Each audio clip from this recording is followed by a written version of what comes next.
This is 1.8, solving absolute value equations and absolute value inequalities. So as you recall, on an equation, if we have 2x minus 5 equals 3. Now the way to solve this, just let me remind you that if the absolute value of just like x, let's say the absolute value of x is 7. Well, remember, what can I have inside of here? Well, I could have 7, right? Because the absolute value of 7 is 7. But I also could have negative 7 on the inside because the absolute value of negative 7 is 7. So what's on the inside could actually be positive 7 and negative 7. Well, much like that same reasoning, we have what's on the inside. This literally inside could be 3 or inside could be negative 3.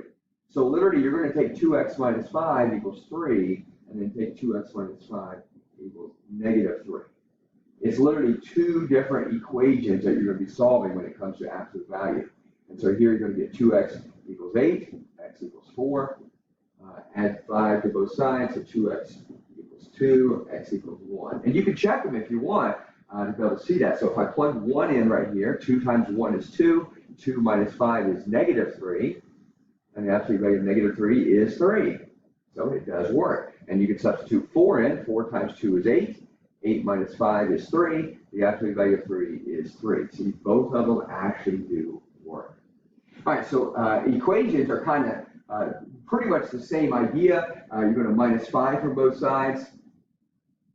And so you have 3, absolute value of x minus 7 equals 9. And I do want to caution you, do not treat absolute values like parentheses.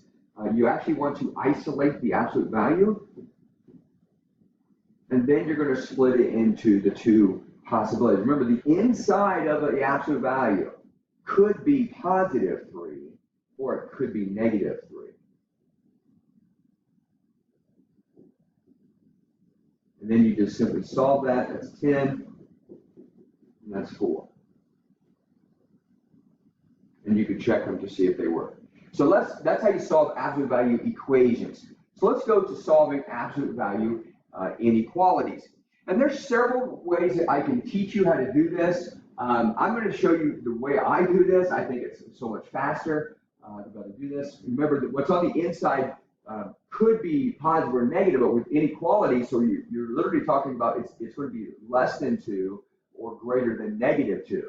So it's literally within a certain interval. So it looks like this. So you have the middle, and it's literally between 2 and negative 2. And then we're just going to simply solve that.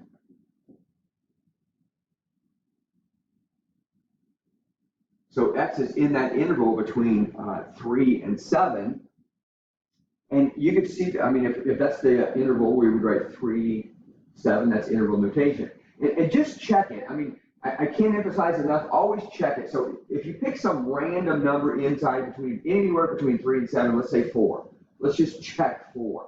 If we check 4, so 4 minus 5, the absolute value of that is going to give us 1. 1 is less than 2. It works. So 4 does work. And you can keep checking numbers in between that. And you can also do it just the opposite of that. Check a number that's not in the interval. So like check 8. Like 8 is, if x is 8, that's not in the interval. But if you check 8, 8 minus 5 is 3. The absolute value of 3 is 3. And 3 is not less than 2. So it does not work. So you can always check your interval to make sure that it does make sense. All right, likewise on this, I'm going to do it the exact same way.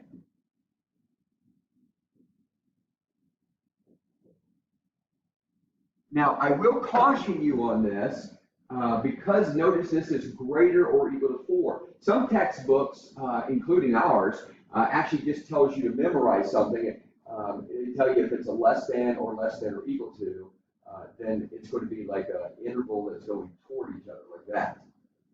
But if it's a greater or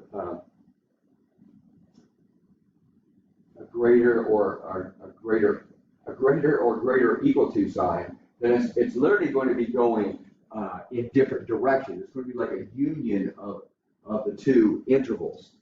So it's literally going to be like from here to here and here to here. It's going to be the interval between that. You can memorize that if you want.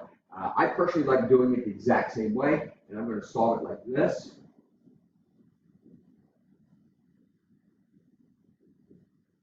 divide by 3. Now, here's where you got to pay attention, because if you just glance at this, you might be tempted just to sit here and write an interval just real quick, and you might be something like this. Well, that's not what that says. I want you to pay attention to what that says. What you wrote, if you think that's the answer, you're saying x is in between those two numbers, like 0. 0 would work here, that, according to your answer. But it doesn't work. Because if you notice, and you're saying, well, why doesn't it work? Well, if you notice what this says, let me highlight just that part.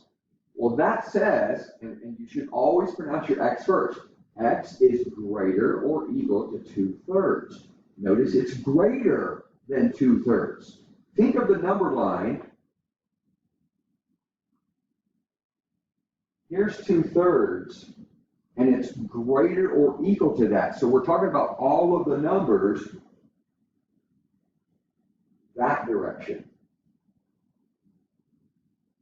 Now, if you look at the other part of it, look at that part of it. Notice, and again, you always pronounce your x first. So x is less than or equal to -2. That's what that green guy says. X is less than or equal to -2.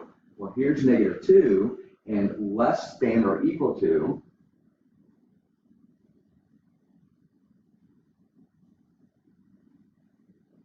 So notice in interval notation, you got to pay attention to what it's actually saying. But in interval notation, this would be from -infinity to -2. But notice we have a bracket, and then we have the union of bracket 2/3 all the way to infinity. And that's how you solve absolute value equations and inequalities.